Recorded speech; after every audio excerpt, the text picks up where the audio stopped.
Good day and welcome. Today is Friday, January 27th. This is the International Space Station update from Mission Control at the Johnson Space Center in Houston. The Orbit 2 team is on duty today, led by Flight Director Jerry Jason, along with Capcom, our spacecraft communicator, Christy Bertels. On board the International Space Station, we have the Expedition 30 crew. Here is a photograph of the crew, beginning with the front row, and that is Commander Dan Burbank, along with Oleg Kononenko. And on the back row, beginning with Anton Shkaplerov, Anatoly Ivanishin, Andrei Kupers, and Don Pettit. One of the highlights of this week aboard the International Space Station was the Spheres Robotic Zero-G robotics competition. That SPHERES stands for Synchronized Position Hold, Engage, Reorient Experimental Satellites. Those are miniature satellites about the size of bowling balls. And more than 250 high school students are gathered along with their teachers and their family at MIT in Boston and at the Erasmus Center in the Netherlands to watch as the scientist and astronaut Don Pettit, along with European astronaut Andrei Kupers, monitored those satellites as they performed tasks developed by the students. This year, the competition provided an opportunity for the students to write algorithms for the satellites to accomplish tasks that are relevant to future space missions. The students actually created a fictitious scenario where each of the two satellites mined a new source of energy on an asteroid and then returned to the mining camp to unload. Apart from the satellites, all the other elements of the experiment were virtual. It has been a busy week for the Expedition 30 crew.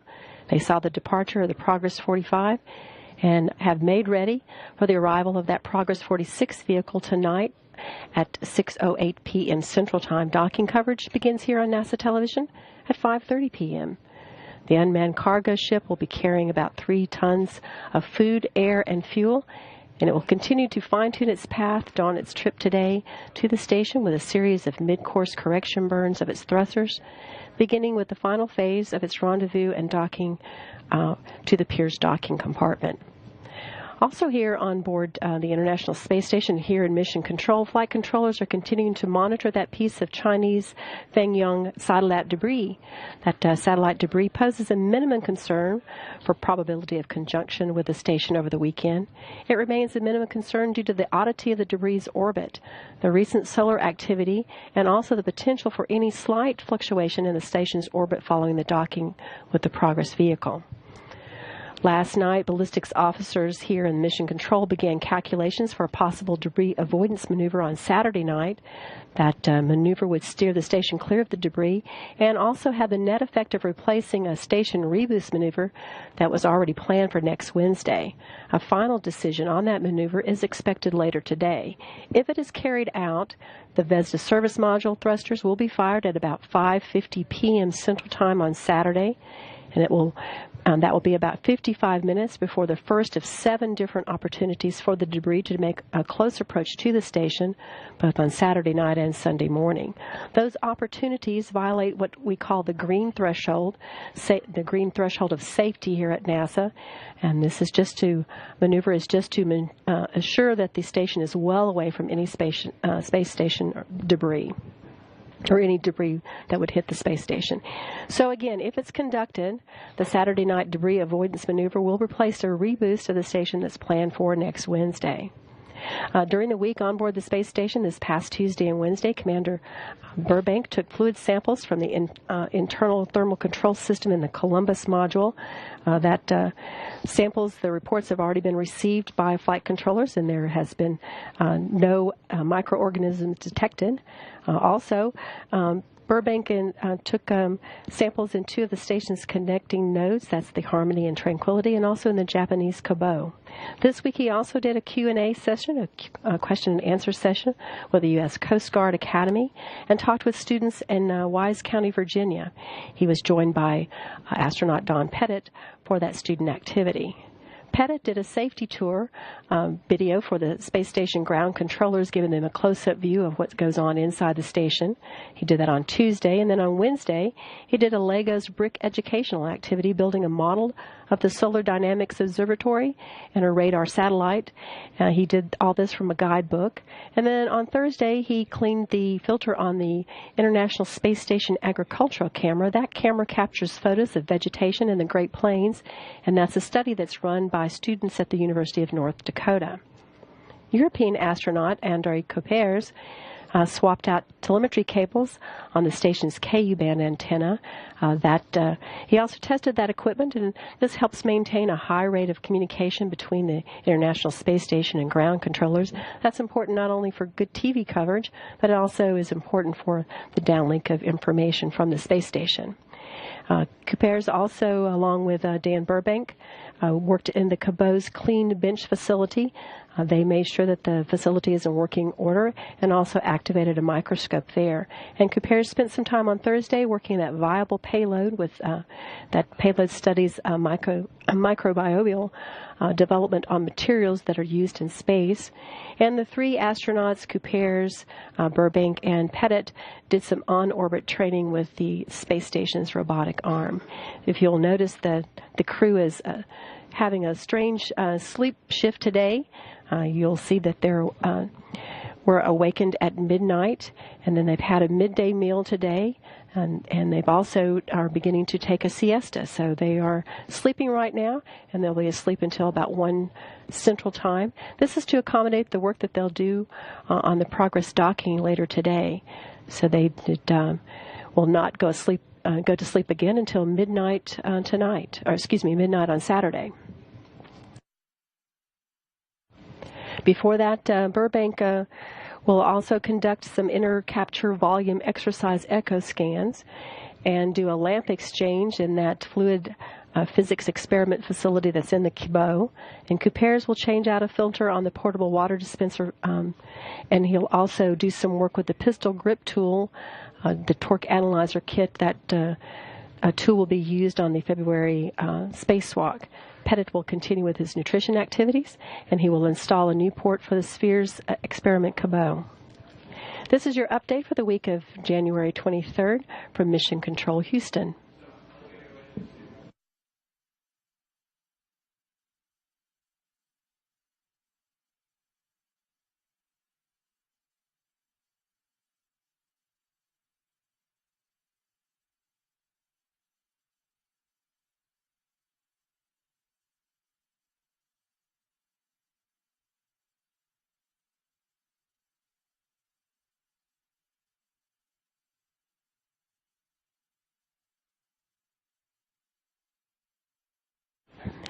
This is Mission Control Houston. You're looking at a view outside the International Space Station. The space station is about 249 miles above the Earth. It's on an orbit that is taking it out over the Southern Ocean. That's the ocean that's just a little north of Antarctica. It's going to take it back out over the Indian Ocean and then over Vietnam and out into the Pacific Ocean.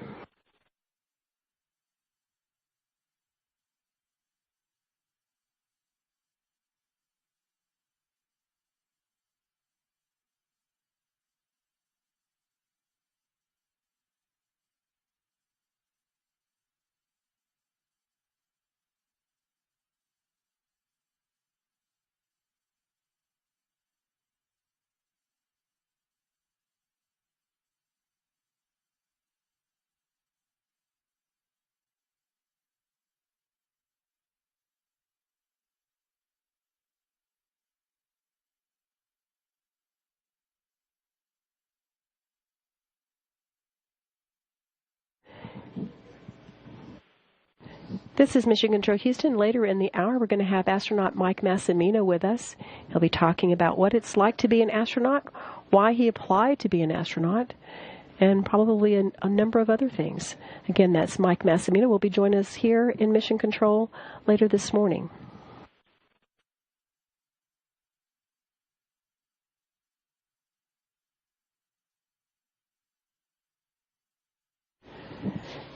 Just a reminder that that Progress vehicle will be docking with the International Space Station tonight. Docking coverage begins on NASA TV at 5:30, but activity with that Progress vehicle actually begins much earlier.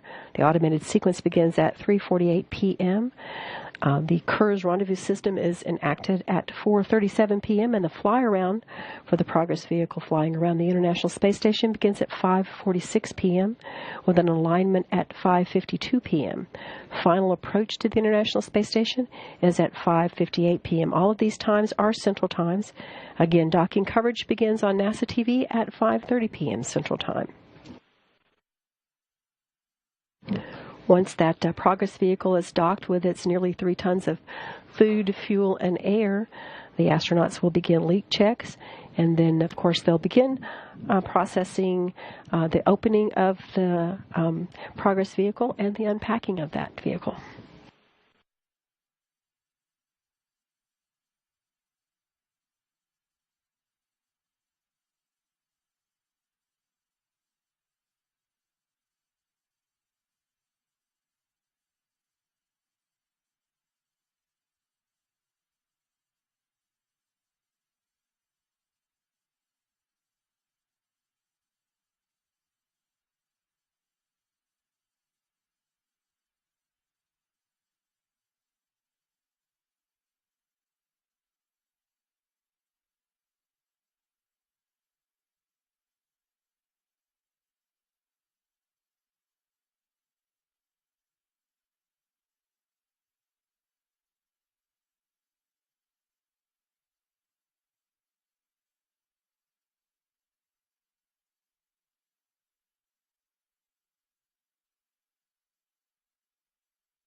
Good day, and welcome back into the International Space Station Flight Control Room. You're looking at Jerry Jason, who is the flight director, and Christy Bertels, who is the spacecraft communicator. But coming up here next on NASA television, I'm going to bring you Mike Massimino, who is an astronaut here at the Johnson Space Center, and here he is. So I wanted to talk with you today. I'm going to talk with Massimino here today for just some information about what it's like to be an astronaut. Today is the last day to apply to be an astronaut here at the Johnson Space Center for this class of 2013. So today is Friday, January 27th. You have until midnight tonight. If you're interested in being an astronaut and you're seeing this program right now, I suggest you go in to flynasa.gov. That is the website that will give you all of the information that you need to learn about how to be an astronaut candidate for the 2013 class. So again, that address is flynasa.gov. And today, January 27th, is the last day, midnight. So get your application in. If you're an engineer, majored in science or math, all of those are the qualifications that are required. Also, if you're a teacher, if you are a teacher from kindergarten through 12th grade, you're eligible to apply for an astronaut candidate. So now I have with me Dr. Mike Massimino. And Massimino is best known for his time on space and working on the Hubble Space Telescope. That was in, 2002 and 2009? Correct. Yeah, 2 times I got to go to the telescope. Well, okay, so I was looking at your bio, and it said that you had a bachelor's degree. Mm-hmm. You have 2 masters. Right. You have an advanced degree, which I'm going to ask you about because I don't understand it, degree in mechanical engineering. Right. And a doctorate. That's right. All in engineering. 4 of those degrees came from MIT. Right. I didn't want to go to job, apparently, is what it comes down to. I liked school. I stayed in school. You were a professional student. So what made you want to become an astronaut? Well, I was 6 years old when Neil Armstrong walked on the moon. And I remember the build-up to that, how important it was in our country to have astronauts going to the moon. The missions before Apollo 11, I remember Apollo 8. And I was really little then, but I remember Apollo 8 and 9 and 10. So I'm lucky enough that I can remember those things and how important it was in our country. And it really caught my imagination. I thought this was the most important thing going on in the world at the time. The astronauts were my heroes. I had no idea. I was growing up in New York. I had no idea how I would become an astronaut, but I knew that I thought it was the coolest thing going, the most important thing going at that time. So that's when the seed was planted. I didn't really pursue it, though. When I was in high school, I didn't really think about what I was going to be when I grew up that much. I just enjoyed high school, and I liked math and science, decided to be an engineer. When I was getting out of college, my dream got rekindled. I went and I saw the movie The Right Stuff. Have you ever seen that movie? Mm-hmm. And it talked about the original astronauts. And at that time, I was a senior in college when that came out, when that movie came out. And that's when my dream got rekindled after I was almost done with college. And I guess I was going through that time and thinking what I want to do with my life. And I was graduating college, and I saw this movie and it had me thinking, kind of rekindled those little boy dreams I had. And I started thinking about it. I didn't know if I'd become an astronaut, but I thought, working in the space program might be an interesting thing to do. I worked as an engineer for a couple of years, went to MIT, as you mentioned, for graduate school. My undergrad was at Columbia in New York City, got a great education at Columbia, a very good graduate education at MIT, and started applying while I was a student at MIT, just like the people now. After if they haven't applied yet, you have to get it in just a couple hours here. Same thing, filling out that application. So, did you already have a family when you applied? I was married. I first applied. I got married in 1988, and my first application. Wait, I'm sorry. Geez, is Carol watching this? I got married in 1989, in the summer of '89, and my first application went in right before that. I got married in August, and the application went in June, and then that was they didn't. Don't get discouraged if you send that application in, kids, because I got rejected the first time. That was for the class of 1990. Back then, we were on kind of a 2-year cycle. I applied again 2 years later in 91, and I was married at that time and got rejected again. The next time I applied, I guess, was about 1993. My daughter, I guess, had just been born at that time. She was born in '93, so that's when my family was started. And I got an interview that time, my third try, but I got rejected that time too. And then I applied again. My son was born. Maybe I needed 2 kids. I don't know if is that on the application. I don't think they asked for kids. I don't think they asked for that. But in my case, I was married and had my 2 kids. They were both very little at the time when I was selected for the class of '96 on my 4th try.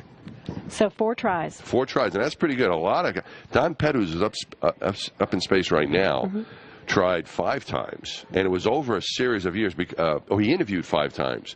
I think he applied like 9 times. You should ask him this. You get to talk to Don?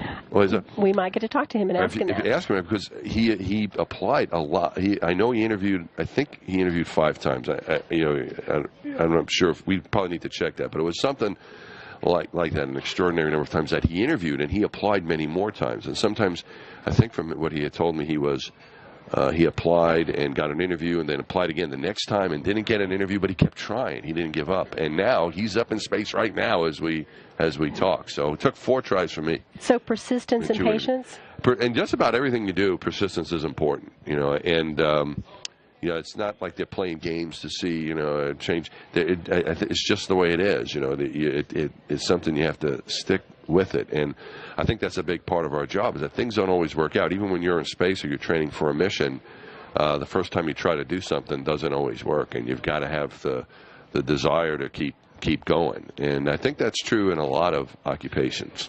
So it's certainly true with being a parent. You mentioned the family. Well, true. But so what was the key? What do you think got you there? I have no idea. The only thing I could think of is that Rick Mastracchio. My last name is Massimino. His is Mastracchio. They might have got us mixed up, and they said we couldn't remember who was who. They took the both of us. There you go. Because I really have no idea. I think it really is just at some point it's just good fortune because there's so many qualified applicants. There are thousands of people that apply. There are thousands of people that can do the job well, that are deserving, but they can only pick a handful. So at some point it just comes down to good fortune. I will say this. I think people ask me a lot, how do you become, what does it take to be an astronaut? In fact, I was just having a conversation this morning about that with a friend of mine who teaches at Columbia University. A professor was asking me some questions about it. I think some of his students are interested. And, it's not always just what you've accomplished academically and professionally. There's another element to it as far as being, and it's hard to describe, but it comes into the area of being a good team player, being a good friend, nothing else. Because what we do in our training is we do things together. And you go on a mission, you don't go by yourself. The original astronauts, the very first missions they went, but that was only in preparation for the teams that would go later to the moon, and now we have going to the space station. So it's always been a team game, and in this room here in the control center, it's a team. We're included as part of that team today, but it's a whole team working together. And so being able to work together and being a good friend to your colleagues when they need a friend to help explain something or help them with a problem, whatever it might be, and that's very hard to try to quantify. So it's not just it's not just your academic accomplishments or your professional accomplishments, but it's also being the kind of person that can function as part of a team. You mentioned that actually in your blog. You did there's a blog on Fly NASA. Oh my goodness! And you mentioned you had your You're top. The one that read it. I'm the one that read it. Okay. There's top 10 reasons to become an astronaut. Okay.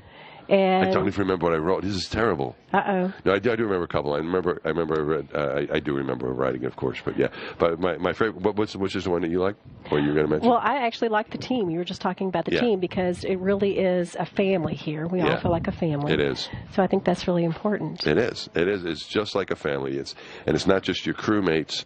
It's really the whole team here that works together at NASA. And I think it makes it a great place to work because we have this goal of getting our friends in space and doing these interesting, wonderful things. And so we all work toward a common goal together to achieve. It's a wonderful place to work. How many people were in your class?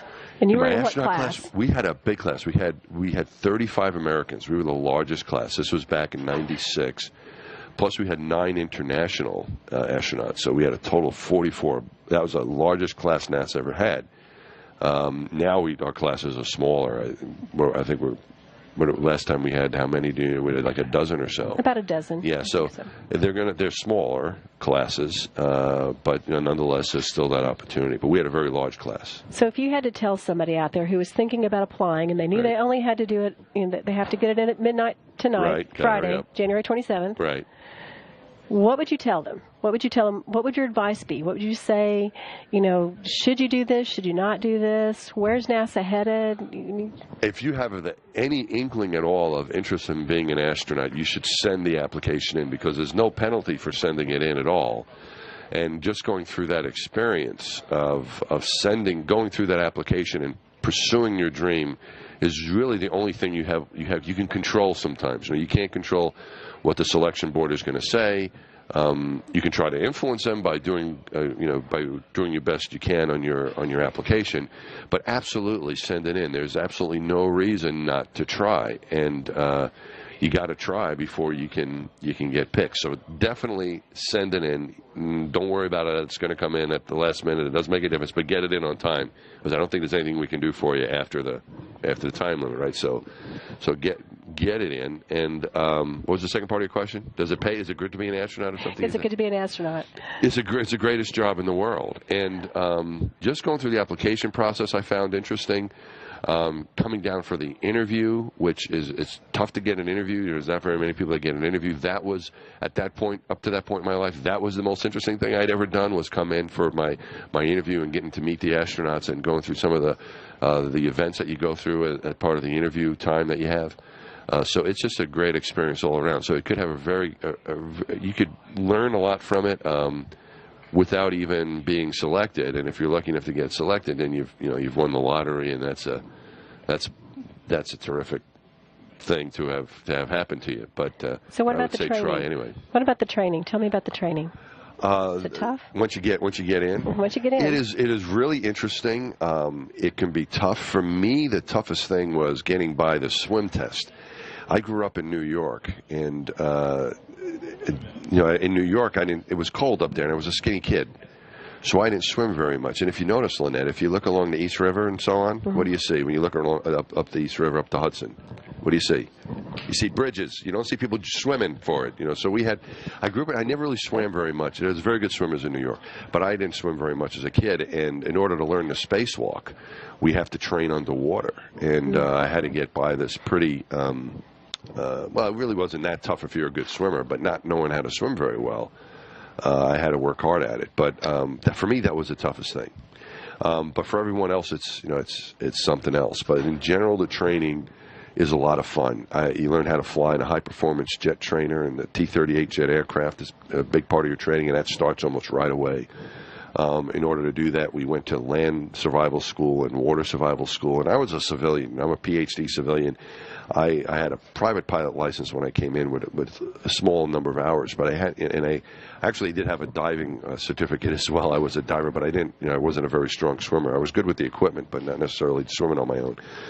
But getting a chance to do all these really cool things as a civilian was challenging, but it also was eye-opening and a lot of fun. And then we learned about the different systems at that time on the shuttle and the space station. Now they just concentrate on the space station.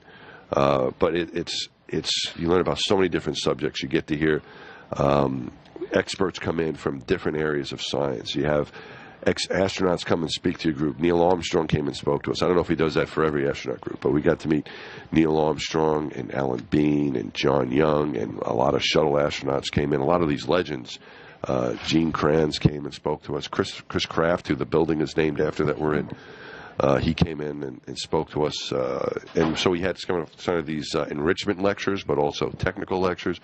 You go on trips. You learn about what NASA's doing around the country and around the world, and you form a bond with your classmates that are, they become some of your best friends. Two of my classmates are in space right now, Don Pettit and Dan Burbank, and they're both two of my best friends. They also helped me fix my house and car and stuff, because they're very handy guys, so I think the space station is in good shape.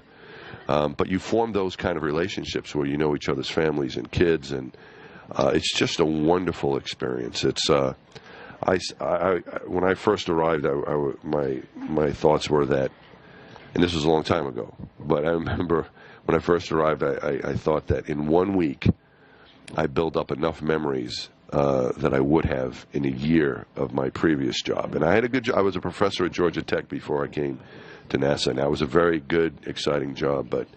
But the memories, the experiences you have as an astronaut and working for NASA can quickly fill up a lifetime of memories in any other occupation. How do you handle being an astronaut and a family man? Because we probably have folks out there who are thinking about doing this, and they may have a family. Yeah.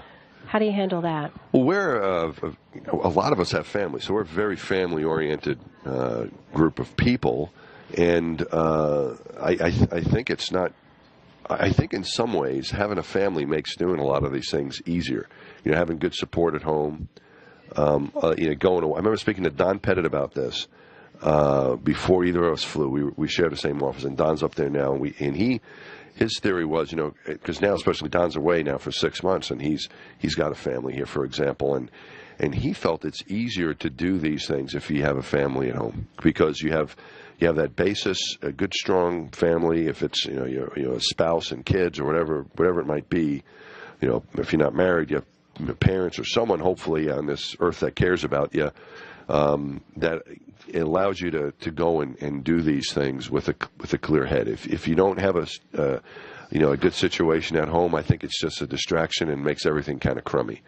So I think we all understand there are some sacrifices. I mean that everyone has to make in their jobs, but I don't think what we do. I mean, now going away to space for 6 months is a big deal, of course, and you're away. But there are a lot of jobs that people travel and are away from their family. We try to make it as best as we can for them. You leave, your friends are at home to try to help out if something goes, if your family needs some help. Plus, we have communication. We have email going back and forth. We have a phone that they can use on board to call once in a while. There's a video conference that we set up, and the families are included in your training.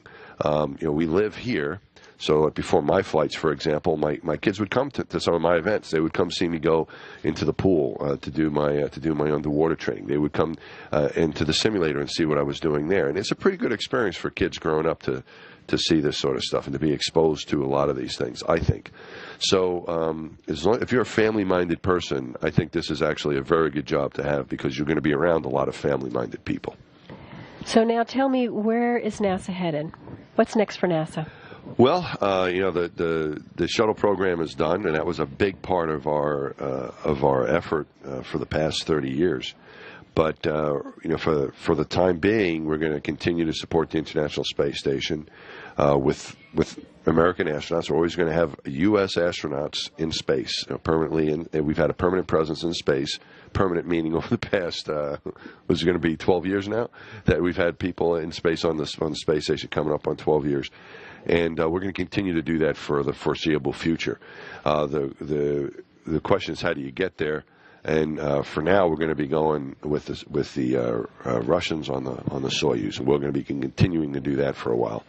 But we're hopeful that some of these commercial companies who we're working with, people from our office are working with them, which is kind of exciting too, developing the next spaceships, that these companies will be able to get us to the space station. And then NASA is also building a new spaceship called Orion, and a big rocket that you can put Orion on top of, to not necessarily go to the space station, because we have our Soyuz, and that we work with the Russians, of course, and we have these commercial companies who we hope will come up with maybe an option or a couple options to get us to the space station.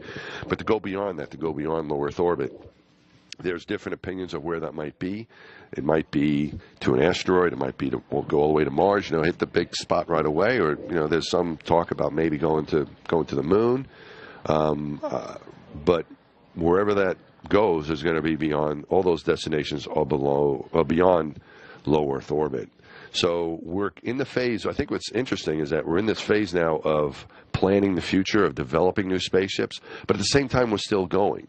There were times where after Apollo, when they were waiting around for the shuttle to come, we did have Skylab was in there for a little bit, and Apollo Soyuz was in there, but there were times where we did not have people in space. What I think is interesting about this time, not only are we planning the future of commercial spaceships, also NASA sending people further away. But we still have astronauts in space as we're doing it. It's not like, all right, we're gonna stop for a couple of years and figure this out. We're still having people go to space regularly while we're figuring out what we're going to do for the next step. So I think there's a lot of exciting things for whoever gets selected out of this next group. I'm a little jealous that you're going to get to do all these cool things, and I'm probably not going to get to go beyond low Earth orbit, but these guys can. Well, you're not flying now. Right. So what do astronauts do when they don't fly? Well, you do a couple things. You train so that you're ready to go if your name comes up again. And so that involves still flying airplanes, working in your training and going into the pool to work your spacewalk training once in a while, working in simulators. So you want to keep up your skills. So astronauts who are still active but aren't assigned to a flight, you still keep up your skills. So you're doing all that fun stuff to keep your skills up. Then the other part that what we do is we help our friends who are in space is the other part of the job. So a lot of us work here in the control center as a Capcom. I'm not doing that now, but I've done that for years in the past, where you're the person in the control room who is kind of the liaison between the crew and the team down here. But we work a lot of other jobs too. I currently work in the spacewalking branch in our office. We have folks who work. We have a space station branch. We have an operations branch. We have a safety branch. We have a robotics branch. So they're working on these programs. You're always working, right? You're working. Some are working on the advanced program. So some of our people are working with these new spaceships, with helping the companies that are building new spaceships, and also helping NASA, who is building the Orion spacecraft. So we have a lot of astronauts who are developing new spaceships, helping to do that. We have a lot of astronauts who are supporting the crews that are in space and working other technical issues. So you have kind of your technical job to do, and at the same time, you're trying to keep your skills proficient. And then I would say the third part of our job is when you actually do get assigned and you train and fly in space. So that's the way I see the astronaut job is you're staying ready, you're helping your friends and developing new stuff, and then you get to go yourself every once in a while. So what's on the books for you right now? Well, about another hour or so lunch, and we'll take it from there. No, I'm still in the astronaut office. I still enjoy my job. It was 16 years ago that I was selected. I was in the class of '96.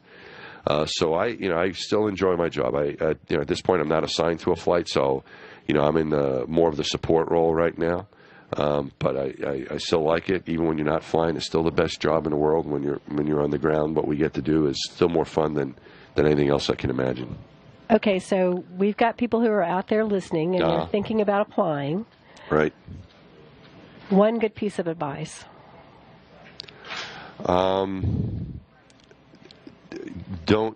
Try not to be discouraged. Try to be positive about it. And it's a very competitive process. You wanted just one piece of advice, I would just say, can I give like two? Number one, you got to send the application in. We can't help you unless we can see your application. So that's do that. And then I would say the real piece of advice is don't give up. It's a very competitive process. 4 times for you. 4 times for me, and I was happy with the 4. It is very rare that a person applies, gets an interview, and gets selected on the very first try. It does happen, but it's unusual. I mean, most people, it takes a few tries. So I would say do not give up. Don't get discouraged. How many hours did you spend in space? Okay, I know. 500 or something? 500 or something. Okay, yeah. Over 500. Yeah. 30 hours doing spacewalks. Yeah, that was fun. Yeah. It's all worth it. I mean, all the work that you might put into it is all worth it. Whatever it took you to get, to fill out that application, the opportunity is just extraordinary. I can't think of a better. I still can't believe it's been 16 years, but I still wake up every morning in disbelief that I've had a chance to do this. Thank you very much. This is Dr. Mike Massimino. Just a reminder, be sure to check out that flynasa.gov website. That has all the information that you're going to need as you look for what you need to do to be an astronaut. This is for the class of 2013. You'll apply today, You have until midnight. It's Friday, January 27th, so be sure that you get your application in. And again, thank you, Dr. Mike Massimino. My pleasure. Thanks for having me. Good luck, everybody.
This is Mission Control Houston. You're looking at a map that is the space station orbit map. And on that map, you can see that the space station is 243 statute miles above the Earth. And it's also on an orbit that is taking it right now out over the Indian Ocean.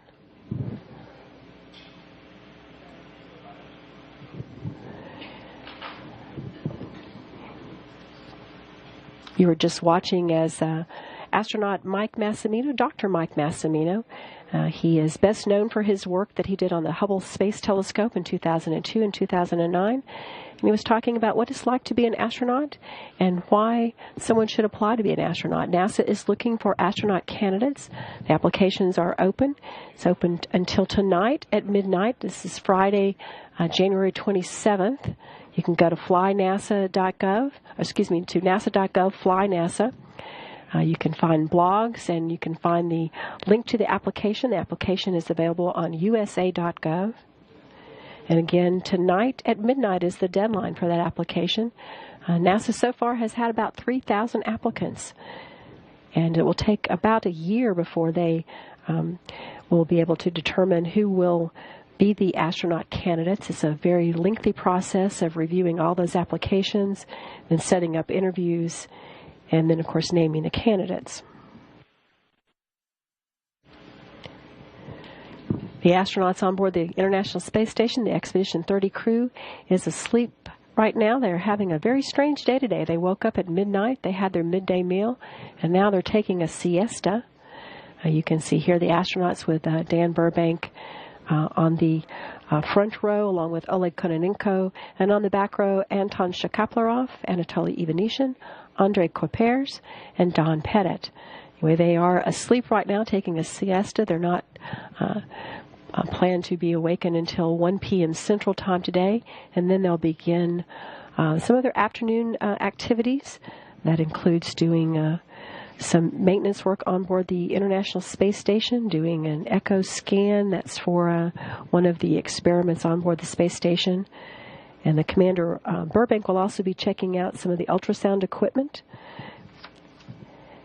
He'll be setting up some of that Spheres equipment that we mentioned earlier in the update. Spheres is the mini satellites that are on board the International Space Station, and students, high school students, are working with those as part of the ongoing experiment. The fifth zero-G robotics competition was held earlier in the week.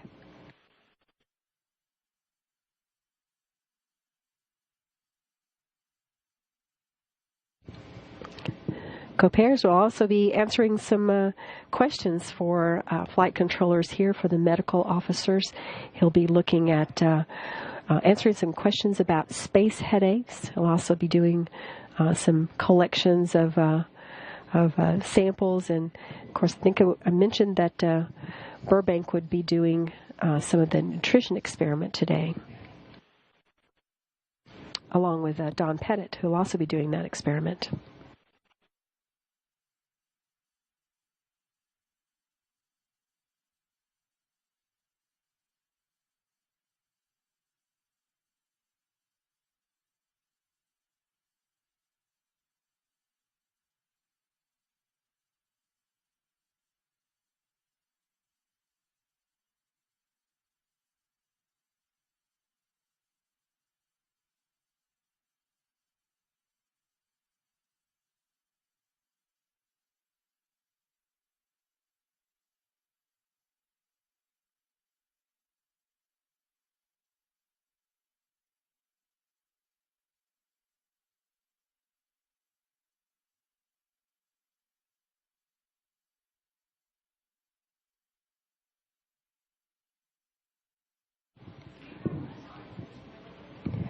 You're looking inside the International Space Station Flight Control Room.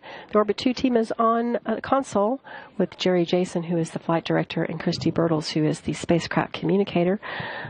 This is a little bit of a downtime for the Orbit 2 team while the International Space Station Expedition 30 crew are sleeping. But it will get busier this afternoon. That Progress 46 ship is on its way to the International Space Station.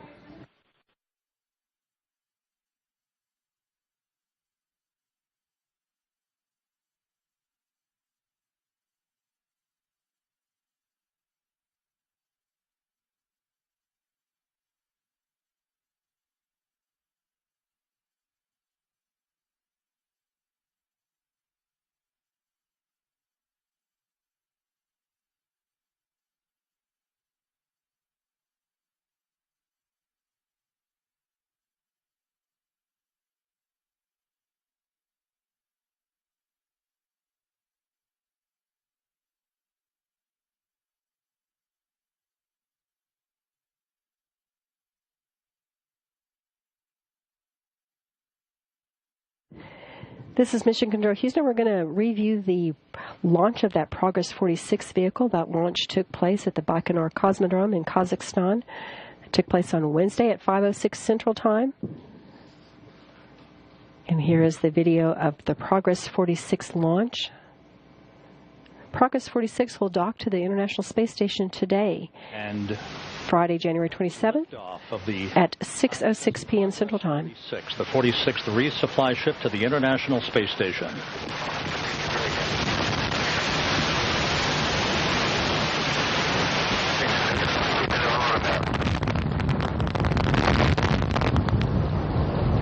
Seconds into the flight, roll and pitch program initiated, nominal performance so far from the first stage. 30. Параметры конструкции ракеты-носителя в норме. 40. Стабилизация изделия устойчивая. The vehicle is stable according to the reports being received from the Russian Mission Control Center via the Baikonur Cosmodrome. Chamber pressure is nominal, going through maximum dynamic pressure downrange. Roll, pitch, and yaw on the vehicle is all by the book. 70 seconds into the flight is reported to be nominal. Полет нормальный.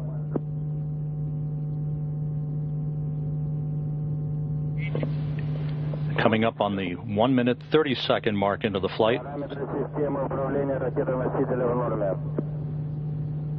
All parameters reported to be nominal.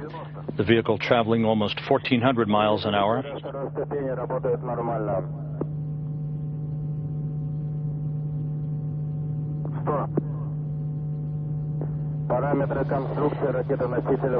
This is Mission Control Houston. You're watching the Progress 46 launch. You're listening to commentator Rob Nadius, who was here at the International Space Station Flight Control Room in Houston. Progress 46 launched on Wednesday, and it is headed to the International Space Station today. It's on its way, making a few minor adjustments, some mid-course correction burns of its thrusters before it begins its final phase of the rendezvous and docking with the Pirs docking compartment. That NASA TV coverage begins for that docking today at 5:30 p.m. Central Time. Docking is expected to take place at 6:08 Central Time. Long before that docking, though, the Progress is making its way to the space station. The automated sequence begins at 3:48 Central. The Pirs rendezvous system will be initiated at 4:37 p.m. The fly around of the station begins at 5:52 p.m., so that will be seen on NASA TV. And the final approach to the station begins at 5:58 p.m. Once the Progress 46 is docked to the space station, of course, there is a number of leak checks that need to be made. And then once the leak checks are made, the hatches will be opened, and the crew can begin the unloading of that 3 tons of food, fuel, and air that's on board the Progress 46. Here is a graphic that shows you where that Progress 46 will be docked, and you can see the 2 Soyuz capsules that are available just in case there is an emergency on board the International Space Station. Flight controllers here are continuing to monitor a piece of that Chinese Fengyang satellite debris. It's reported to pose a medium concern for the probability of conjunction with the station over the weekend. It remains a medium concern due to the oddity of that debris' orbit and, of course, the recent solar activity and the potential for any slight fluctuation in the station's orbit following the docking with the Progress. Ballistics officers here in Mission Control began calculations for a possible debris avoidance maneuver on Saturday night.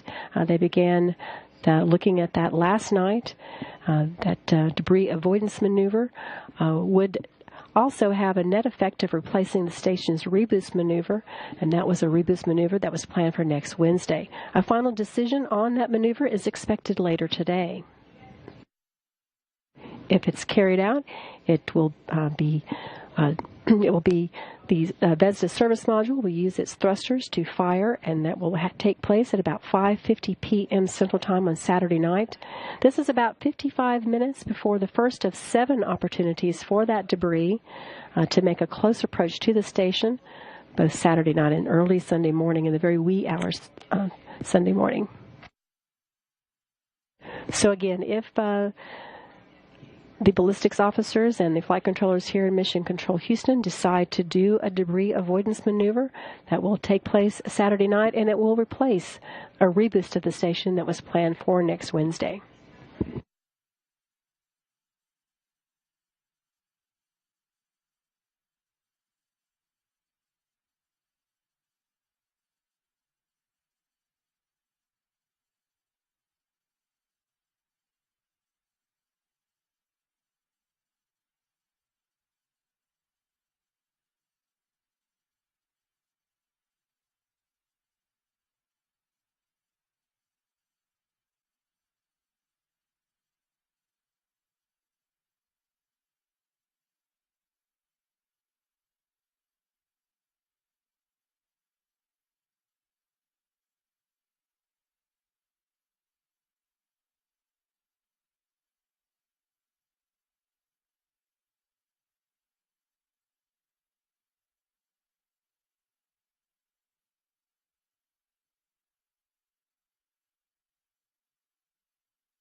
Just a reminder that astronaut and scientist Don Pettit, who arrived at the complex last month, is blogging from space.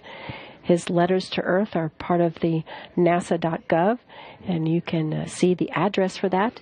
It's blogs.nasa.gov. He has posted several images that he's taken from the space station, and he continues to blog.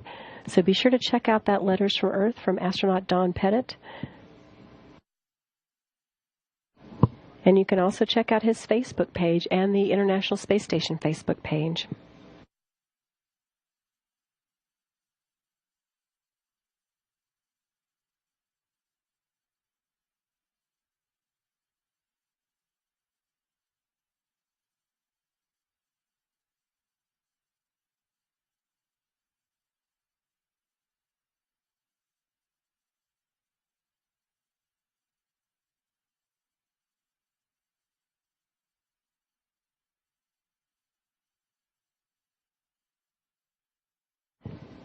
This is Mission Control Houston, wrapping up for the International Space Station update for Friday, January 27th.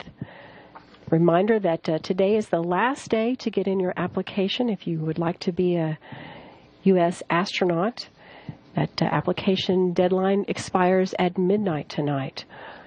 The astronauts on board the International Space Station, the Expedition 30 astronauts, are asleep right now. They've had a very strange day today in that they woke up at midnight. They had their breakfast and actually what's referred to as a midday meal, and then are taking a siesta right now and be awakened about 1 p.m. Central Time to make preparations for that Progress docking. That's the Progress 46 vehicle. It's on its way to the International Space Station. Docking coverage of the Progress 46 begins at 5:30 p.m. Central Time. Be sure that you tune into NASA TV. This is Mission Control Houston signing off for the International Space Station Flight Control Room.